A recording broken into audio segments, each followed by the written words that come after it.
Some of you are running around here conservative and you don't even know it.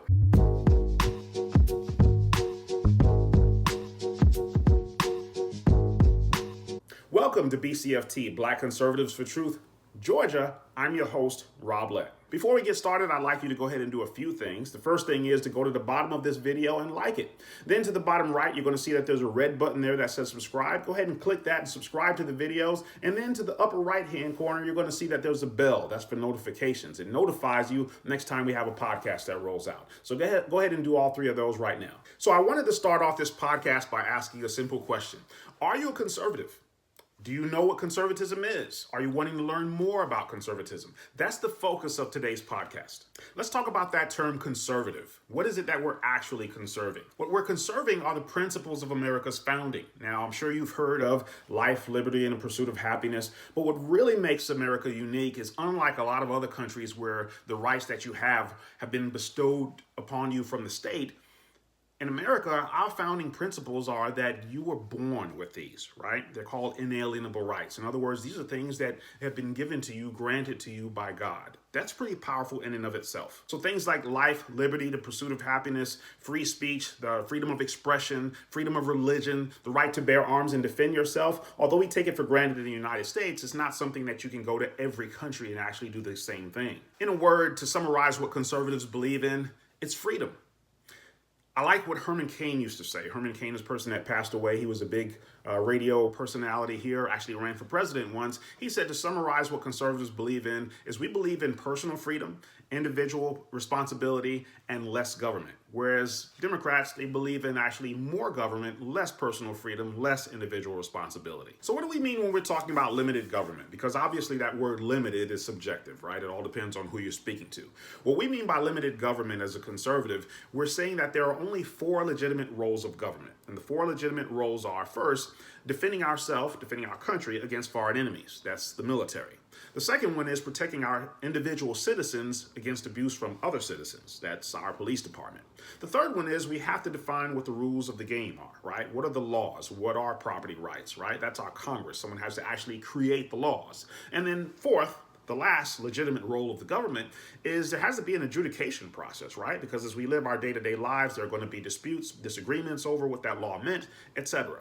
Those are the four legitimate roles of government. Now, to give you an idea of how far we've come in terms of abusing those four legitimate roles of government, back in 1929, do you realize that if you added up all government expenditures between federal, state, and local, we barely exceeded 10% of our national income? Think about that.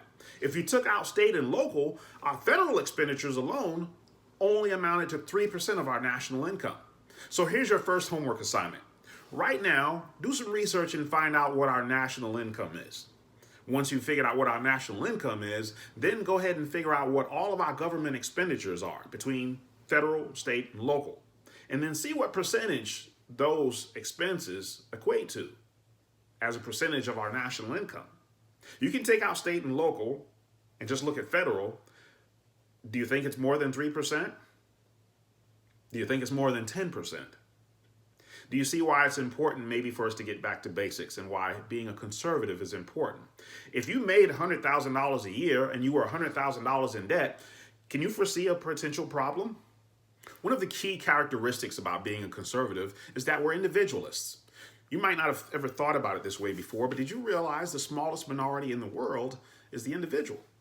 It's popular today among Democrats to say, hey, we're for the little guy, right? We're for the black community. But I don't know if you've ever thought about this before. You can't have a community without recognizing or respecting individual rights because communities are made up of individuals.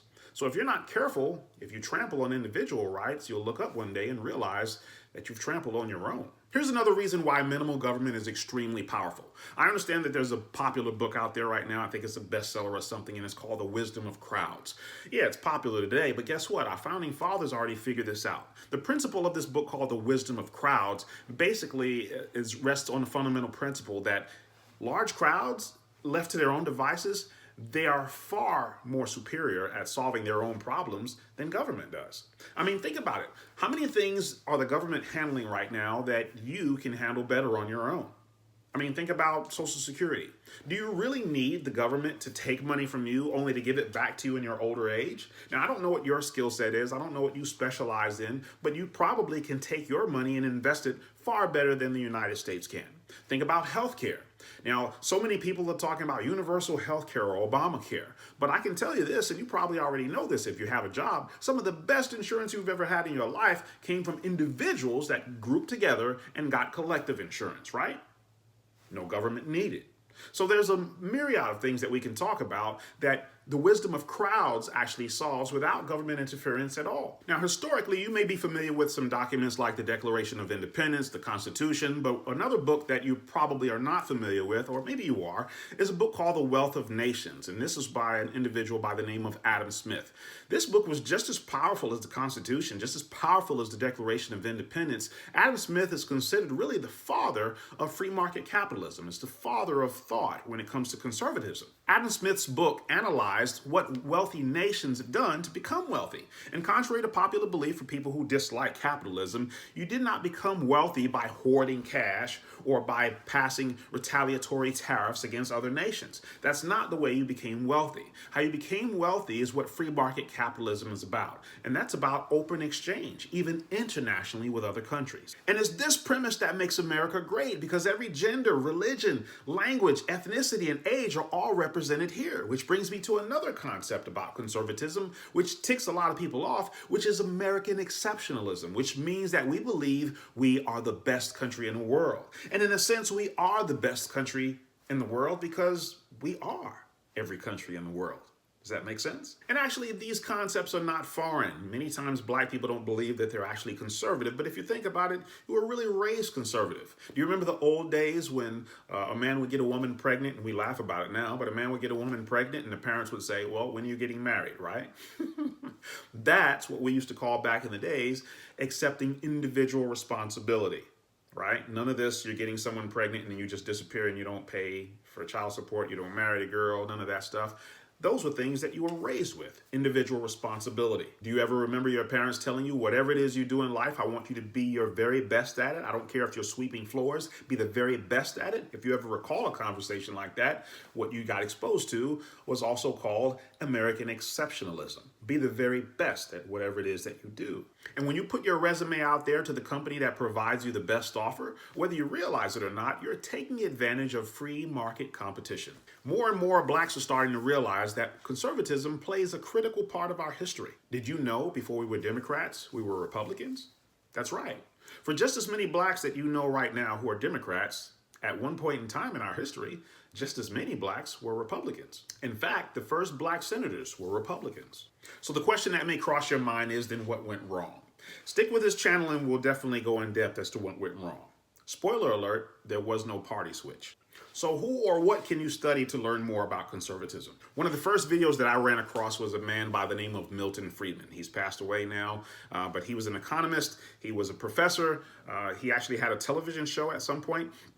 If you'll look on YouTube, even to this day, there are a lot of videos of him taking very complex subjects and making them very, very simple. Love Milton Friedman. Now, in watching a bunch of Milton Friedman's videos, I came across another individual who is actually one of Milton Friedman's students. Now, I consider this guy to be an intellectual rock star. You already know who he is by his picture probably on the screen. And it's a man by the name of Dr. Thomas Sowell. Dr. Thomas Sowell is an economist. He's a social theorist. He's a professor at the Hoover Institute. And he's written about 30 different books on everything from economics to slavery. You definitely want to pick up something from Dr. Thomas Sowell. This dude is a rock star.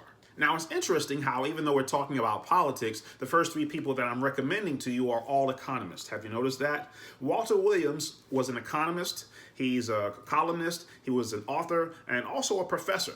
Really good stuff. You can find some videos also of Walter Williams. Now, although this is not a complete list of people who I enjoy and recommend, it's a good start. Now, Dinesh D'Souza happens to be one of my personal favorites, and thus far, he's the only person on this list who is not an economist. But he is a historian, he's a filmmaker, he's an author, he's a commentator, and he's also a national speaker. So what are your views politically now? Do you even know? That's okay if you don't. It's all right. By the way, that moment when you figure out where you fit, We call that in conservative circles the red pill moment. If you've ever seen that movie called The Matrix, there's a scene when Morpheus is holding out his hand and he has these two pills, right? He's got a red pill and he's got a blue pill and he's asking you to choose. That moment when you finally figure out where you are, we refer to that as the red pill moment. Now, for me, my red pill moment, I remember it came as a result of what I do for a living. I invested heavily in real estate at one point in time, and I was also an international speaker. I still do some speaking from time to time. But there was a point, unfortunately, when I had to do an eviction for a tenant. And I was having a conversation with a couple of childhood friends of mine. And one of my friends was pretty adamant about me not evicting the tenant. But the tenant was more than 30 days late at this point. And I said, well, I've already given the person a chance. So what do you want me to do? And me being half sarcastic, I made the comment to my friend. I said, look, if you're that adamant about the person staying in my house, I tell you what, you pay the rent for them. I'll go ahead and pay my mortgage. And then we can save the world together, right? Being funny. And then I noticed something when I brought that up. I noticed my friend got very quiet because he wasn't willing to write the check for them. And this is one of the first things that I started noticing about leftists in general. It's a very popular thing to say that you care, right? But when you put people on the spot, you'll realize they don't care as much as their mouth says, right? Today we call that virtual signaling. Well, I still didn't recognize that I might be a conservative. I just realized that we bumped heads in this particular area. I thought it came from the fact that not only had I been an employee, but that I had also been a business owner. And so I thought that because he had not really been a business owner, I thought maybe I had stumbled across an area where our experience levels were just very different. And it wasn't until I started realizing that it wasn't just things that we bumped heads on that had to do with business. It was other things. It was an underlying philosophy that came from somewhere. And I stumbled across this website. I can't remember what it was at the time, but I stumbled across this website and it asked me a series of questions. And it said, once you're done with these questions, we'll give you kind of a scoring to tell you where you fall. Are you to the left? Are you center? Are you right? And when my scores came back, it showed that I was a bit to the right. And that started my journey. That's how I found Milton Friedman and Thomas Sowell, etc. So here's your second homework assignment. Remember, the first one was for you to find out what our national income is and our federal expenditures, right? Your second homework assignment is write down in the description section. I'm going to place a link to a website, and it'll also give you a quiz. It'll give you a quiz. It'll give you some questions. It is a quiz. It'll give you some questions, and you fill those out, and by the time you're done, it's going to show you a ranking of where you fall from the most to the least. What I'd like you to do is once you get your scores, come back in the comments section and post what your scores were. You might find that you're a lot more conservative than you thought, or you might find that you're a lot more leftist than you thought. Either way, I'm not here to chastise. Just want you to start off on your journey and have a little tool to be able to help you. Well, this concludes today's podcast. Make sure you stick around for our next podcast because some of you are getting taken advantage of because you don't know your left from right. I'll end this with some words from the late Milton Friedman. I'm not saying everywhere that you'll find capitalism, you'll find freedom, but I am saying everywhere that you find freedom, you'll find capitalism. I'm Rob Lett, and I approve this message.